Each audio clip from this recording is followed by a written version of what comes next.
What up? It's a Drop in Dimes podcast. I'm your host, Mark Veer, and welcome to episode number 26. We're on season 3 with current and old players. I want to welcome X Martinez and G Ramos. Fellas, how we doing? Doing good. Doing good. Appreciate you having us. Yeah, I appreciate you guys coming on. We'll start real quick with you, G. Just kind of talk to everybody about how basketball started for you and what you kind of got going on today. Started at an early age. Probably started like every other kid. Played probably when I was 3. Started in the CYO field for the church league. And then when I was young, played every sport. I'd say probably around 3rd grade, 4th grade, I decided just to narrow my focus down to basketball. And that was when I found Coach Mo. And so that kind of gave me a good little way into the little AAU scene. And then, that's kind of when I kind of took off and started taking basketball real serious. Obviously, that was the only sport I was doing. So on my free time other than school was to basketball. And then, I was kind of surrounded by it early. Sophia played high level basketball all the time. So even before I was in AAU, I was always around it, going to a bunch of tournaments and exposed to basketball at a high level. So I knew that was something I wanted to do. And then, obviously just picked Coach Mo and was able to ride out with the Raiders the whole way. I kind of took that serious as a player as I got to high school. Time kind of saw my game develop, and that was a real confidence boost. Seeing yourself perform against those older guys, and then that's kind of when I kind of took basketball to that next level in high school. And knew that I had a chance to play at another level beyond that. That was when I really started to take it serious. And then, just basketball has been what I do for the past 19 years. But All right. Yeah. Thanks for sharing that. And we'll dive into kind of AAU and high school and college. But yeah, thanks for sharing your story. Same question for you, X. Yeah, I mean, similar to like what G said, started out with like CYO and I've always been around it because my dad was a big time player. Going to his games, watching him play, even if it was like one of the men's leagues and stuff that he was playing in, like just being around him all the time. And then also my uncles too. They always just put a ball in my hands since probably like the same age, like 3 years old, playing in the CYO league as well for a little bit. And then I think I started to take it serious around probably when I met Coach Mark actually with the Admirals. And we had some years where we had a squad. Being around high level guys like that kind of just pushed me to want to get better, and getting beat up in practice. Coach Mark making me cry my first practice.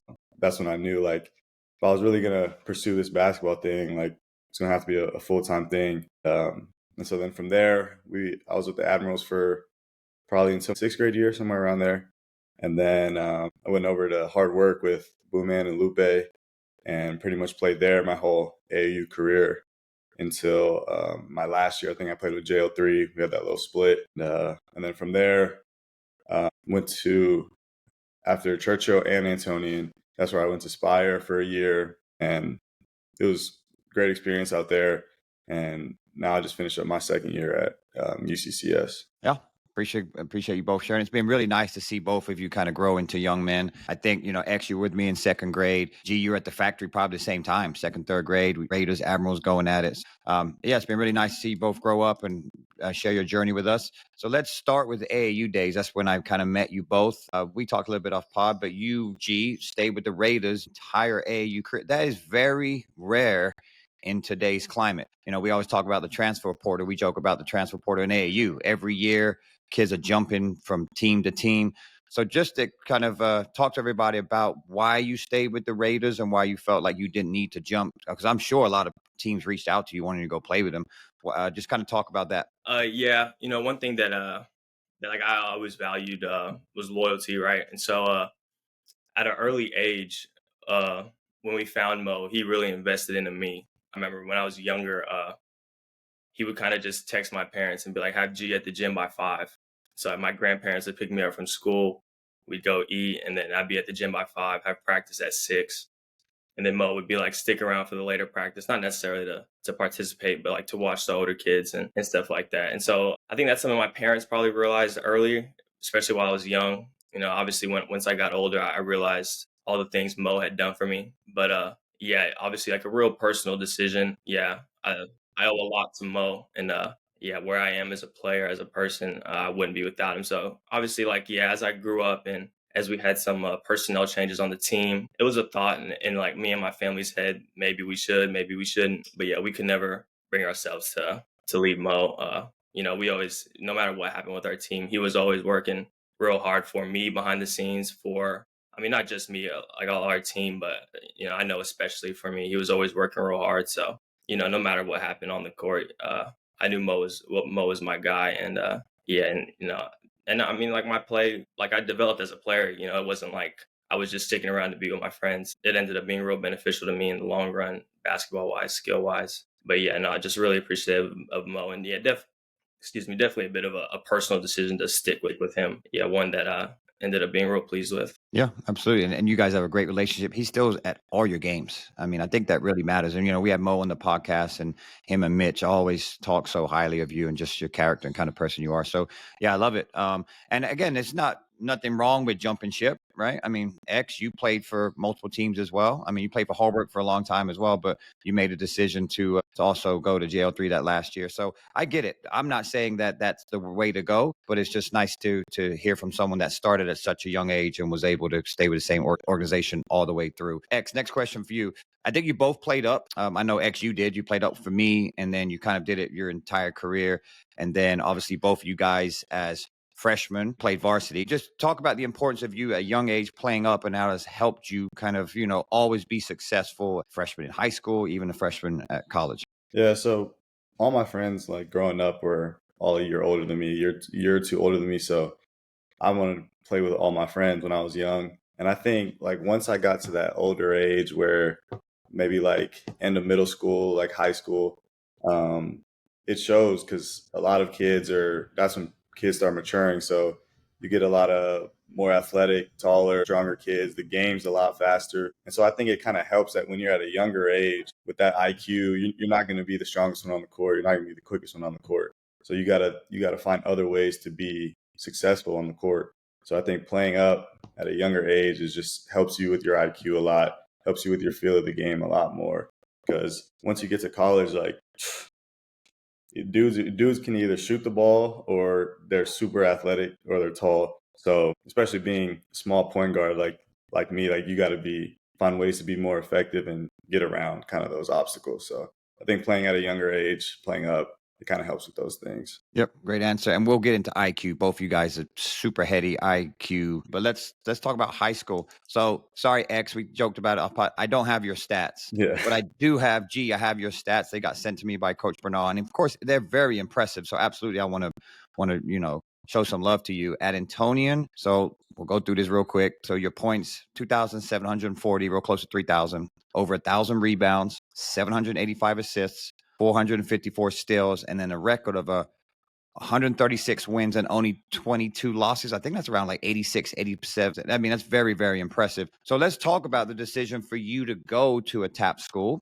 Because yes, Antonian and Central Catholic and TMI, Cornerstone, there's some really good, private schools here. And then you decided not to go public. So my first question to you, and then I'll add on another one is why did you decide to go kind of the Antonian route over a public school? Yeah, so honestly, I was in private school.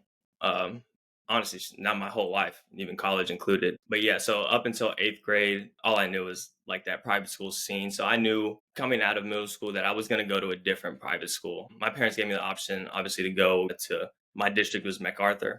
It's your face, X. So I knew I was kind of in the TAPS pool of high schools. And then, yeah, I just kind of from there, I actually was real close to going to a different school. And then just kind of talked to some people and had a last second change of heart and ended up at Antonian. Yeah, can't really say I made a wrong choice there. Ended up being real happy with it. But yeah, I can't say I'm different than X because, he was in that public school setting. So he kind of had like the feel for both.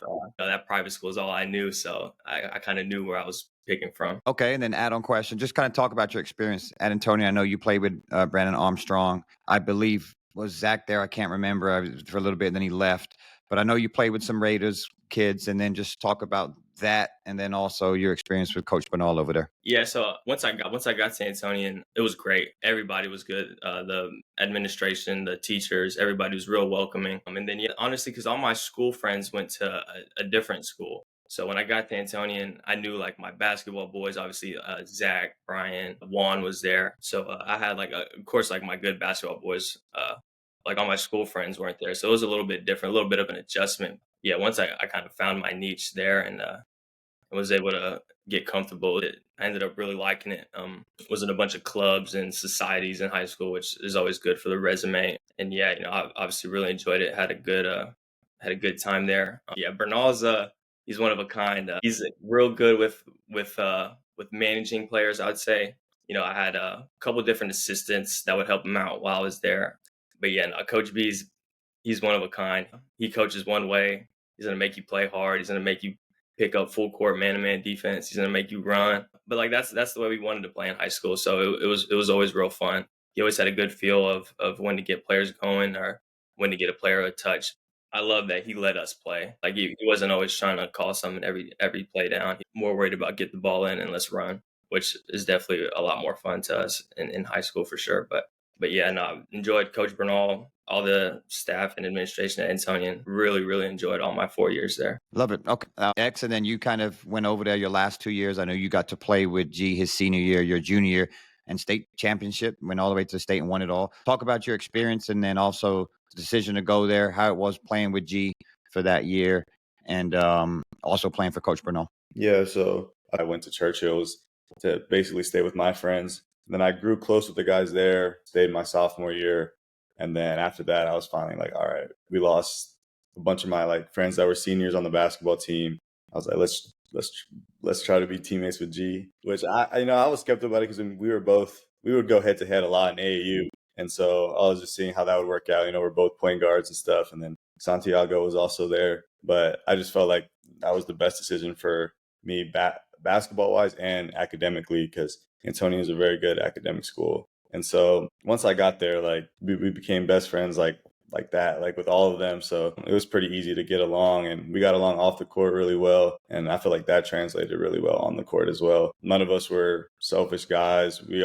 Honestly, we all like to pass the ball more than we like to shoot the ball. So it was an easy fit for me. And then Coach B, he was very welcoming as well. You really couldn't take a bad shot with Coach B and with these guys too. Like they're going to set you up. But Coach B, he wants you to kind of just rock out. Like G said, like there's some plays, where maybe we need a shot here or there. But other than that, it's just get the ball out, go. We had 4 or 5 guys that could all just push the ball my junior year.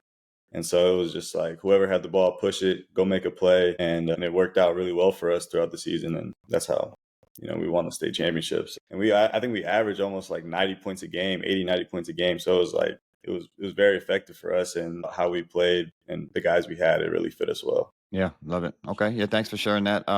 So next thing for you, X, is let's talk about your decision from Antonian. You went to Spire Academy. Talk to everybody about that. I think a lot of people get confused with the prep school and how it works. So just kind of educate some people and then why you made the decision, just your experience there. Yeah, so after Antonian, there was a couple colleges that I was talking to, and it was really nothing that I was like super interested in. And then there were a lot of coaches that was a COVID year, and there were a lot of coaches that were like I just don't know what kind of scholarship money I'm going to have for you. Like, I have a bunch of guys coming back, taking that extra year. And then that's when Coach Sparrow reached out from Spire about the program he had going on over there and post-grad program. And he reached out to Bernal, and then me, Bernal, and my family, we talked about it. And just with the facilities they had and the kind of organization they had, the program they had, it felt like the best decision, just one more year to kind of just sharpen my skills and get ready for that next level. And so I took a visit over there actually, and the facilities are top of the line facilities. You got anything you could want. They make food for you every day. And then there's also the option to take classes, and you can get some college credits over there as well. But my time over there, it was rough because it was in Ohio, but basketball wise, everything outside of like the normal life stuff, like basketball wise, it was just, there was nothing else you could do but hoop. So it was an everyday thing. It was like coaches on top of you, and there was no distraction. So you're either in the gym or you're in the weight room or you're eating with your boys. It was strictly just that. We also had like it was like a life coach it was like a mental health thing that we had to take. It was once a week, and then we had a class that was it was a passion project And it was kind of like what you wanted to do in college, basically, like figuring out what kind of major you wanted. And so they helped you out with those two things. Mental health was a big thing that they really pushed over there. But basketball wise, it was every day. Sparrow's probably the toughest coach that I've ever had. Off the court, great guy. Like, love that guy. During practice though, you hated that man. He lined us up and went down the line saying, just going at us, like saying I was too small and all this stuff, saying some dude was gonna take my spot. But I mean, that dude, he pushed me to be the best player I could be, the best man I could be. So, all credit to him. He woke up every day and lit a fire in us. And it showed because a lot of those guys that were on my team, a lot of guys that probably wouldn't have gotten a scholarship right out of high school, like a lot of those guys got D3, D2 scholarships. Some guys went from D2 to D1. Like he pushed everybody. And so it was a great experience over there for sure. Yeah, thanks for sharing the story. I know a little bit about it too. You struggled early on. I watched a lot of your first games. Talk a little bit about that, right? You moved from San Antonio to Ohio, very different. I think you said like the nearest, grocery store is like 45 minutes. There's not much there, right? You were just there for strictly basketball. And I love that you talked about mental health. We're going to have a sports psychiatrist come on. I think that's huge. But, talk about a little bit about your struggles early on and, went through some adversity. Some kids would be like, I'm coming home. We see it a lot. We see a lot of kids go to post-grad schools. They want to come. So talk about the adversity, how you toughed it out and how that kind of made you a better person and player. It was kind of like, I feel like it's every college freshman, you go through those struggles being away from home. And it was the same thing over there. And the beginning of the season, like I wasn't playing well. And I was coming off the bench. And then not that there's anything wrong with that, but I was used to starting my whole life, so finding a role off the bench was a big thing. It was a big obstacle that I had to get over, and it was kind of just I was by myself. Like my parents weren't going to come save me. None of my coaches were going to come save me. Like it was kind of a little growing up phase, and I think what helped actually was the isolation. Like I couldn't go cry to nobody, or I couldn't go talk with somebody. It was go to the gym and kind of figure it out by yourself. And so, I mean, that's what I did. It was just, I kind of set up schedule for myself and try to stick to it as much as possible. And that was just getting extra shots up, working on ball handling and stuff like that, all the basic stuff. And then finally, I think it was the first tournament where we played a good team. I had a breakthrough game and I started hitting shots. And from there, I think it just started clicking, found my way into the starting lineup. And then the rest was history. We had a great run over there. You did, yeah. All right, yeah. Thanks for sharing that. All right, let's dive into kind of, this is why I had both of you come on. We've talked a lot about recruiting and different colleges and D1 all the way through JUCO and how San Antonio doesn't produce a bunch of Division I athletes. I'm sure this year it's Kingston and Cam, who I had on last week. They're the only two going Division I. I've always said I think San Antonio just needs to produce more college athletes. I don't think it has to be Division I. You two are two prime examples that I still believe you're both Division I players. I think you can play Division I, but you decided to go the Division II route. And I think a very smart, we call it business decision. I think even Mo said it about UG, a very smart business decision to go to St. Ed's. So we'll start with UG, but talk about the recruiting process. Was it just strictly Division II and below, or did you have some Division I looks? And then just why the decision to go St. Ed's for you? Yeah, so honestly, the process I wasn't a huge fan of. Obviously, we had to deal with like COVID, so our process was a lot different than a lot of other people's. So obviously, ours was more film based, and not a lot of coaches could come down and see you. So yeah, in terms of that, it wasn't like a bunch of guys were coming to, like a bunch of coaches were coming to workouts and watching us or stuff like that. But yeah, definitely had a lot of interest. I would say I had a good amount of D1 interest, but other than UIW, who offered, none of them really followed up. It would always start hot, keep in contact for a few days or a few weeks early, but would always eventually tailor off a little bit. But definitely had a few D1s and mostly D2s that I would keep in contact with consistently. So then, yeah, it was just kind of more what I was looking for. As I got older, obviously, like when you're younger, you think Division I's the best thing in the world, and obviously it's the highest level of college basketball. But like once you get older, you realize that obviously there's more options, and that Division II or III or NAIA isn't worse than Division I. It's just a little bit different. And that was something I realized, talking to Coach Cook. He was one that was always real transparent with me throughout the whole process, told me I was going to come off the bench my freshman year. Told me I was going to have to learn. There's going to be some stuff I had to get better at. I mean, one reason that I always went back to him in terms of the process was like he was always real open and transparent with what he saw from me.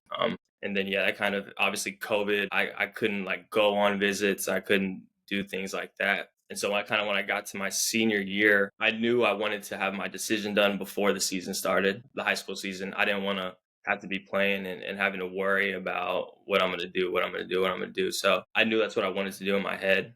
And then, it was actually funny when, like the day before I committed here, my sister called me. She was still in San Diego, and she was just kind of asking me about the whole process. Like, obviously, what Cook was saying, because I was about to come on a visit here to St. Ed, and she kind of just helped me realize like what I'm looking for and what St. Ed's is offering, like lined up. And so she was essentially like, if that's what you want, that's what you're looking for, and that's what they're giving you, and you also want to be done, like you want to have your decision made by this point, then there's kind of like, what are you waiting for, essentially. So I thought about it, and then my parents were talking about it. We were like 15 minutes. It's funny, so we're 15 minutes from campus, and before we'd always meet with coaches, they'd always be like, what do you want us to tell them if they ask us about like recruiting or like a commitment, like if they ask us, what do you want us to say? So like we're like 15 minutes from campus, and I was like, yeah, I think I'm gonna commit today. And they were caught real off guard. They're like, "Are you sure? Are you sure?" And I was like, "Yeah." Talking to Sophia, she went through everything. Like that was what I had to compare everything to. And so, Sophia kind of helped me realize what I was looking for, and that was when I committed to Coach Cook.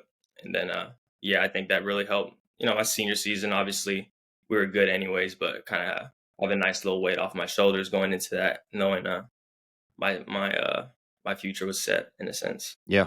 I think you've been very smart, and it's all about fit and relationships with you for your entire career, right? You've talked about, where you picked your AAU team, relationships, good fit. Antonium, relationships, good fit. And I think the same with St. Ed's. I think it's really good advice for anybody listening, is just kind of going where you feel, where your gut is. And it's worked out really well for you. It's been great to see your career. We'll dive into later what you got going on next. I have a guess what I think you're going to do. I'll ask you the question later on, what's life going to look like after, because you just finished at St. Ed's with a really, really good career. So congratulations to you. X, same question for you. Colorado Springs, kind of talk about how that came about. I know you just finished your second year. So talked about the recruiting process, a little different for you. Like you said, you went to Spire Academy, but talk about how you ended up where you did from Spire Academy. Were they coming to watch you play? Did you get film? How did that work for you through that process? Yeah, so I had talked to Coach Culver, who's head basketball coach at UCCS my senior year, and it was kind of the same deal with him. He had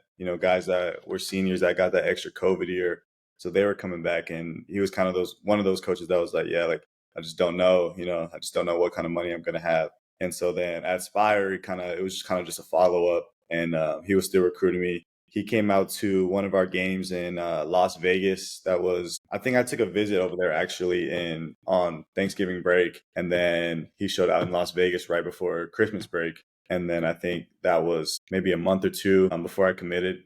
And my recruiting process from Spire, it was all over the place. Like there was maybe one or two, few D1s, and then there was a bunch of like NAIAs, D3s, like all these schools it was just all over the place, honestly. And it was a lot to deal with, just not knowing. And then being so far and our season was at a weird time, like couldn't really take a lot of visits. And so that UCCS visit, Logan was there, Bracamonte. And so, I kind of just talked with him while I was on my visit and asked him how it was. And, he really liked Culver, and he showed me around the campus. And I kind of just fell in love with the place. Like Colorado is a beautiful city. And then the campus is beautiful. I liked all the guys that were on the team at that time. I got to spend 1 year with most of those guys. A lot of those guys have already left. But yeah, I kind of just fell in love with where I was, in the U.S. and the city that the Springs was in. And then basketball wise, Culver was real straight up. Like they were losing their star point guard who was really good over there. I think he's playing pro right now and overseas. And so they were going to have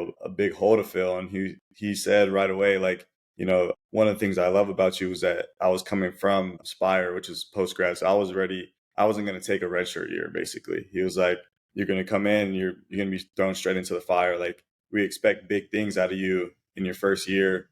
And so that was a big thing. I felt like at any other school, maybe it would have taken another year or so. But I felt like at that point, coming from Spire, like I was ready to perform, and I think I did pretty well my freshman year. So just knowing that going over there, I was going to have a big role, I felt like I was ready for it, and it felt like it was the best decision for me. I agree. You don't like coming off the bench. I don't care what you say. You're just, that's not in your DNA. So I'm sure when you heard like, hey, we're going to come here and you need to fill this hole, that was probably a big decision what you did. So yeah, I love it. All right. So next question, let's talk, and it'll start with you, X's. There's this big misconception that D2 basketball is not very good. But Division II basketball is no joke. Division III basketball is no joke. I tell people all the time, just go watch Trinity down the street. So X, just talk about, you've got to play against a lot of really good players from high school to AAU, and then at Spire, and then now at Division II, I get to watch your games. You're playing against really good basketball players. Just educate some people on the misconception that Division II basketball is not really that good. Yeah. So what's crazy is like maybe not like the lower tier Division II teams, but a lot of like the mid tier and top tier teams, they have either guys that came from Division One or are going to Division One, and so like those guys are, and they're big time players. So I think that like that's one of the biggest misconceptions. You think it's just Division II players, but especially with the portal now, like guys are leaving and going. Some guys just can't find a spot, so they go Division II. So I think a lot of the top teams that we played this year, especially that were in our conference, and I'm sure the Lone Star Conference as well, like you have a bunch of D1 guys that are coming from D1 or about to go D1. So I think that's one of the biggest misconceptions. And then also, I think the level of play is similar. I think the biggest difference is the size and the speed. A lot of those Division One guys, you see them on TV, you see them in person. Like those dudes are real athletes. I think Division II is a little bit more watered down, but I think it's still the same like skill level and play. Like dudes can still really, really shoot the ball. Dudes can still really handle the ball. And so, yeah, I think that's the biggest misconception right there. Yeah, I totally agree. I believe Lone Star is the biggest, maybe the top Division II conference in the country. X may think different, but talk about you played all your career in the Lone Star. Just tell everybody about that competition. Yeah, tough. Mhm. We have, I think, 21 teams, I think, in the Lone Star. We finished, I think we have 22 conference games, which I think is the most in Division II. But yeah, like X said, really don't think there's a big, or if any, talent discrepancy between Division I and Division II. I think, yeah, the biggest differences you'll see is size and athleticism. But in terms of like talent and these guys can play, I really don't think there's a ton of difference there, especially in a Lone Star, who I think we played the number one team in the country maybe 3 times I've been here. DBU was just in the national semifinal last night. We played them twice a year. West Texas is a powerhouse every year we play them. So yeah, obviously it's tough, but that's like what you look forward to as a basketball player, as a competitor. You want to know how you do against the best. And yeah, that's what the Lone Star is. There's not an easy game on our schedule. Even teams with bad records are good teams. So yeah, it's a grind. The whole season's a grind. And by the time the season's over, guys are walking on one leg or have a bunch of different bumps and bruises and stuff like that. But it's all worth it because at the end of it, you see you can compete with the best there is. And then yeah, obviously you see all the guys you play against go D1 and are do well in D1. And you're like, damn, these guys were giving us buckets last year. But yeah, no, real challenging, but it's something that a competitor looks forward to. Love it. Yeah, thanks for both sharing that. Anybody listening, parents, younger athletes, they just need to get out and watch non-Division I basketball. I truly believe that. And I tell kids all the time, go watch a Trinity game, go watch a St. Mary's game. You think you can play that right now, and you usually get a different answer, right? So I get it. Everybody wants to chase Division I. Understand that, nothing wrong with that. But that's why I love having you two on, because I said it earlier. I both believe you're Division I players, but made smart decisions to go to play Division II, and it's worked out really well for you. And it's really, really good basketball. And you guys have grown and become better players each year. All right, next question. I put here head of the snake. I believe we've heard that. X, you've heard that. Obviously, I'm not close to you because I've coached you, but I believe you're the same. Both of you guys are the head of the snake, very, very high IQ basketball players. And yes, you're not the biggest, the most strongest. I get that. But I think in San Antonio, that's kind of the DNA. we don't have, 6'3" above point guards. We're usually around 6 foot and under. So, G, I'll start with you, but just talk about the importance of anybody listening, how important it is having great feel and IQ for the game, and then really working on your skill development, putting it at the top. Because again, yes, you can get a little bigger, stronger, and faster, but DNA is undefeated, unfortunately. Just talk about the importance of that and how that's been able to, for you to be so successful from your entire career. Yeah, IQ is something that Mo preached to me early. A lot of talented guys, athletic guys that won't play as much as they should, probably because they're not smart enough to be out there or during big moments or things like that. And so, yeah, obviously that's something that was stressed to me early. And I think early on it's more probably instinctual, your IQ, the way you play. But yeah, once I got to probably high school is when I really started focusing on thinking the game, because that's almost just as important as playing the game. Yeah, that's been uh, real important for me. Obviously, as a point guard, I've been a point guard my whole life. So that's crucial. I'm going to be the guy with the ball at the biggest moments. So making sure that I know what to do, who to go to, what actions to run, and what spots to get people in is something that you don't really think about when you're playing, but when you get to a higher level, you gotta start thinking that way and just trying to start exploit defenses and stuff like that. That'll kind of take your game to the next level, which is kind of where I think as I got to college, where I think I excelled a little bit more because obviously in high school we were good enough to warm up and run out and trap guys and win by 25. With I mean, X, I don't know how many times we watched film. Probably zero. I don't think we watched film a single We time. do watch film. Not a single scouting report. I think the most we did, we played Jay Sean our first game, and the most we did was if he comes off a ball screen, we'll trap him, Yeah. and that was the most we game planned probably all year.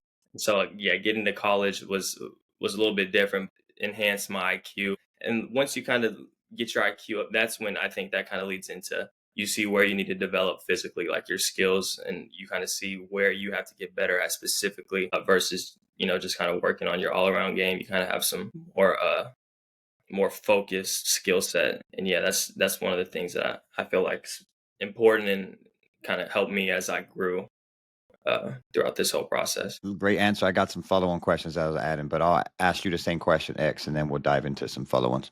Yeah.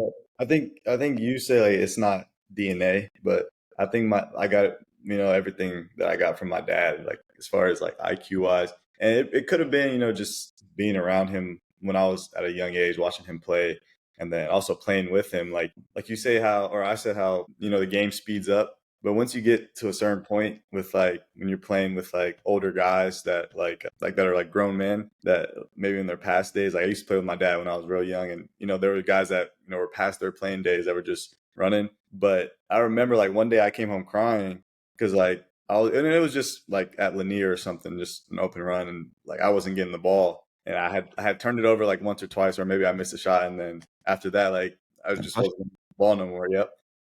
And so, like, the game actually at that point it slows down. Like guys are just making the right plays, like the easy reads, and like some guys' back cuts are super slow, but like it gets them open somehow. Like those guys play at a higher IQ than I think maybe even like high school guys because you're playing so fast at that age, and then they slow down. They got to make all these reads, and so I think playing with them that also helped me quite a bit. Just seeing how to get open, how to make the right read at a slower pace. And so playing with them really helped. And then also I think Head of the Snake, I think I heard that first from Booman and Lupe. And they talked about S3 over there, Steel Sharp and Steel. And I think I was the perfect guy that they were looking for at that time because I was one of those guys where, believe it or not, I know people question my defense now, but I was a lockdown defender back in my day. And so I was always, getting on the floor. And then I was also the point guard. And I wasn't big time scorer, but I could always dish out some dimes. And so I think that's where that came from for me. Yeah. So when I say DNA, X, I'm meaning more like the physical stuff, but I agree with you. Like DNA from a IQ standpoint, 100% probably did come from your dad. Yeah. And we've talked on other podcasts about Phil and IQ. I don't think you can teach Phil. IQ, yes. IQ, you can work on drills and situations and whatever. But I think the Phil just comes from just being around basketball at a young age. And I think that's where both of you come from, the instincts and things like that. Definitely both of you have high, I feel that you just unfortunately can't teach some kids, right? So yeah, I agree. The DNA from that aspect. I will add that to my toolbox, X, my bad. DNA from a mental standpoint is undefeated with you. All right. Go ahead. One thing I would say is that like you're right, like IQ, like it can be taught. Like I think a lot of when you watch a lot of film, you kind of get IQ, and IQ can be like game to game basis as well. Like different teams bring out different problems for your own team, and I think Phil is a lot more read and react. Like it's split second decisions. So that's that. Because I remember I saw your post about it a long time ago, and that was one thing that I thought of is like IQ. It can change from game to game. You can see point guards struggle with maybe a team that traps, and then they don't struggle with a team that sits in a zone just because they have the IQ to beat a zone. And then I think Phil is also, just you see guys that, have that God-given ability that, they see a trap and it's a dime, it's a split right through the middle. And so I think, yeah, feels a lot more like read and react to me. Well, thank you for sharing it like months later. I wish you'd have put that out there a long time ago. But yes, I agree. Thank you. Coming from you, that's very, very credible. I want to talk about big moments. I think both of you are great in big moments. Gee, I did see the winning bucket at St. Mary's. Congratulations. Not surprised, though. Neither one of you get sped up. You don't get nervous. I talk a lot about this up here with kids I train, and the anxiety gets very high for a lot of kids. X, I like what you talked about when you're playing with grown-ups, like they're not athletic anymore, so they, the game has to slow down for them. I think a lot of guards in San Antonio, their IQ becomes low because of anxiety. The game gets close, or they get in situations, if it's a trap, they get deep in the paint. They make very, very poor decisions. I love what you said, G, about your IQ being a premium first. That's number one. And then you can work on your skill set and then maybe work on your body, get bigger and stronger. But IQ is a premium.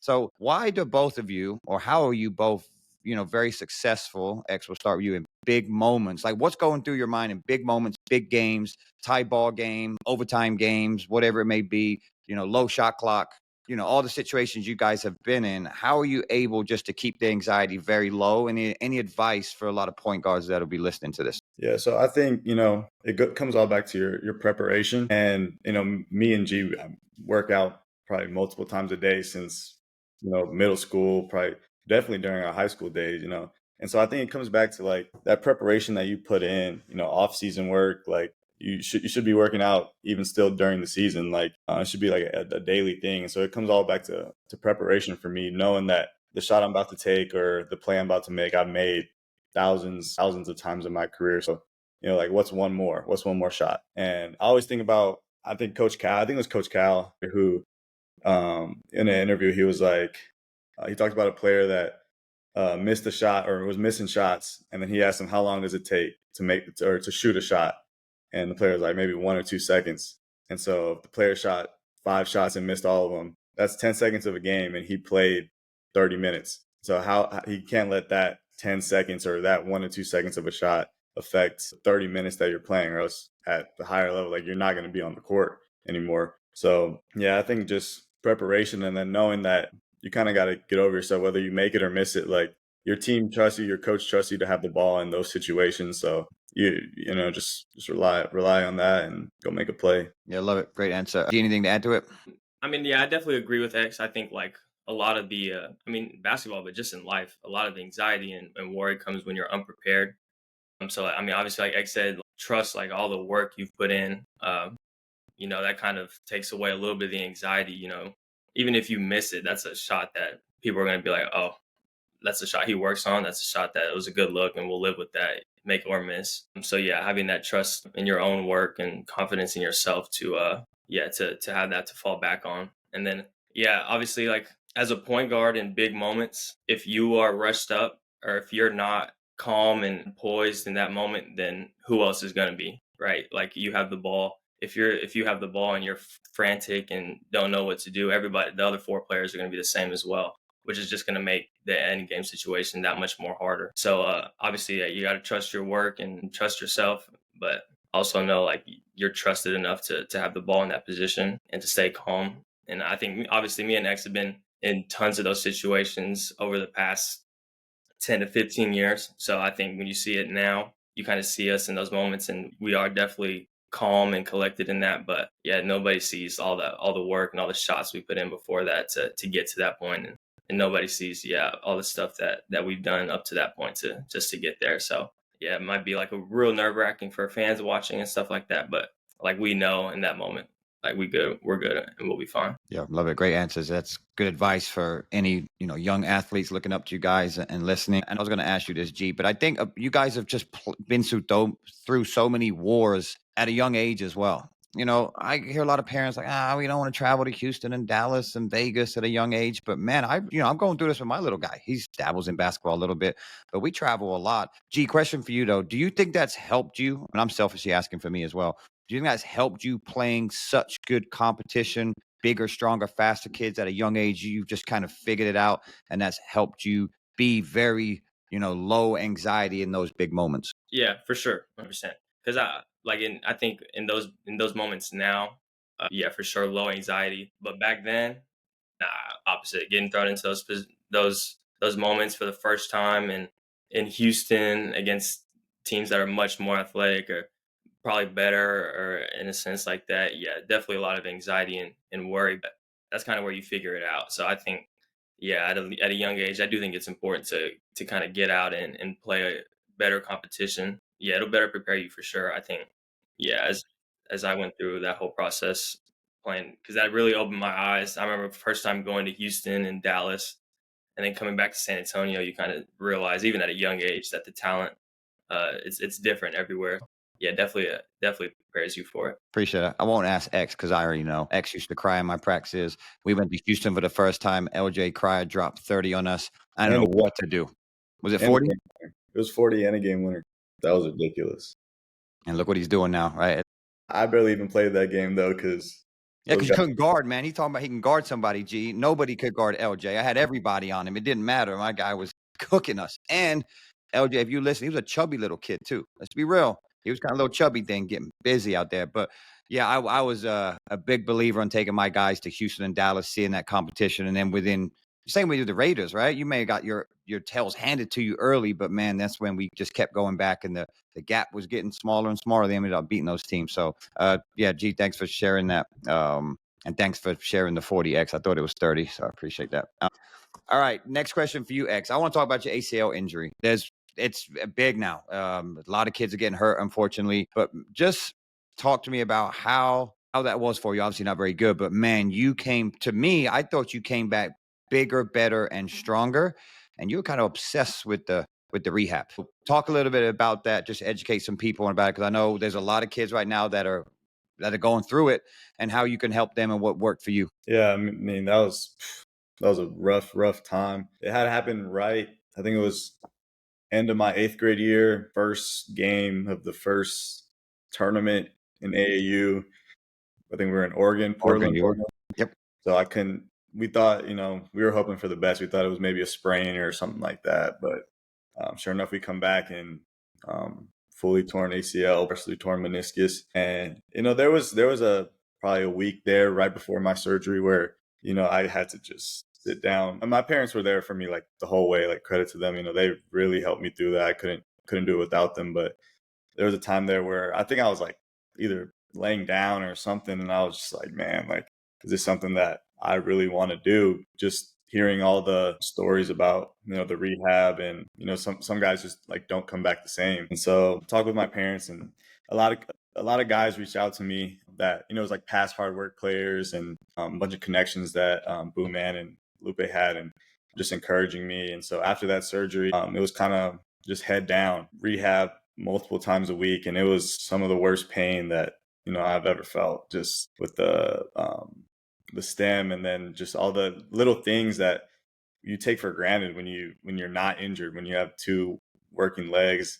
And like just going to the bathroom was hard. There's stairs in my house, going up and down the stairs, that was hard. We had to bring my bed downstairs just because it was so tough to get up. And so I think it was just a day-by-day process, just they talk about win the day, and attacking each day and trying to get that 1% better. And so after a while, once I got back on the court, I was in a brace, and that first feeling on the court, man, I was at Lanier, and just being able to see a ball go through the hoop. I worked with you too to try to fix the my legs going in when I shoot. But just being on the court for the first time, man, it was worth all of it. I wasn't even playing yet, and it was worth all that rehab, all that pain that I went through. And I think being around, because we still went to some of the hard work tournaments that summer, and being around those guys, I'd been with them for multiple years already, and seeing them compete and playing the game that I love really helped me to just push and get back out there. And so then once I was, I wanted to be in the gym every day because I wasn't able to. And so I was working out with my dad a little bit, working out with you a little bit, and then I would go to the hard work practices as well. And when there's open rim, and so it was a long process. It was a tough process. It was a very, very slow process. And then I actually got cleared after 6 months, 6.5 months, something like that. Knowing me, like it was right before my freshman year at Churchill, and I had already made like the varsity team, and so I wanted to get out there right away. And my dad kind of pulled me back, and he was like, "No, we're gonna take it slow." And I was like, "Man, we've been taking it slow for 6 months. Like, let's go! Like, I'm ready to go." And he held me out for about a month and a half more, I think, till 8 months. And during that month and a half, I was probably one of the worst kids ever. That was bad. I wanted to get back out there, wanted to run away and go play basketball somewhere. But no, yeah, that was my dad. That was easily the best decision, because you see a lot of players that come back too fast and bang, you're right back at step one again. And that happened to actually one of my teammates at UCCS, where I feel real bad for him. But yeah, that happens a lot. And credit to my dad, he was a lot more informed than I was at that time. He didn't have any blinders on him. And so that was definitely the best decision. And once I came back midway through my freshman year, started playing real well. And credit to him, he worked out with you, worked out with Boo Man, my dad, and they got me ready for what it was going to be like when I got back, going from that middle school to that varsity level right away. Yeah, thanks for sharing that story. Yes, you've got to work hard. And you did. You attacked your rehab like crazy. What I love is just like the amount of support you had around you. I think that's very important. I think anybody listening that does get an injury, you just can't. You said it. You had a week, like, is this? Do I want to do this? I'm like, you've got to really attack it, but you can't do this by yourself. So that's great advice for anybody listening and going through that. To hear your story. So thanks for sharing that. All right, let's finish out on some Q&As that came in. Got a bunch that came in. I just kind of picked out a few that I feel will be good for you. G, we'll start with you. What do you think the most important skill is in today's game? Today, I probably say you got to be able to shoot the ball. And I think, yeah, obviously there's a lot that goes into being a good basketball player, but playing this long and seeing like where the game's at now, I've seen plenty of players that can shoot the ball and are lacking in almost every other skill, but they're out there because they can shoot the ball. And I think that's just more like where the game's going now. I think like 5 men now are being trained more to shoot than the post, and obviously that affects how defenses have to guard. And so, yeah, I would say today's game, yeah, you got to be able to shoot the ball more than anything now, which is interesting, but I'm not complaining. We've had a lot of different answers, and that one comes up, but I do. Shooting is an all-time premium now. I mean, when I grew up, it was all about guarding, playing defense. Now it's trying to score 100-plus points, right? Playing fast, low shot clock possessions, all that stuff. All that. So, yeah, I totally agree. X, next question for you. What is your life outside of basketball? In college or just in life? What do you do? I mean, you do a lot. You talk a lot. I know that. For anybody listening, X would get on the road with me, sit in the front, and just yap. He don't even talk to his guys in the back. But just talk about, the importance of what you do outside of basketball. Yeah, so right now I live in a house in the Springs with 4 of my teammates. And so, man, anything we can get into in Colorado, there's a bunch of like hikes and stuff out there. So we do that a lot. There's a park right next to our house, so we'll be out there messing around, playing some cornhole or anything like that, playing some games. And then we like to hop on the game a lot too, so we'll do that. We'll hop on the game and just have a good time. And we're in Colorado, so you can do pretty much anything out there during summertime, springtime. During the winter, you're gonna freeze if you're outside for too long. So yeah, well, with my teammates, especially in my house, like we're always doing something. So yeah, it's pretty fun out there. I love it. Okay. G, next question. Advice for any young athletes looking up to you guys? Yeah, I'd say one, you got to work hard. I would say one, you got to trust your work.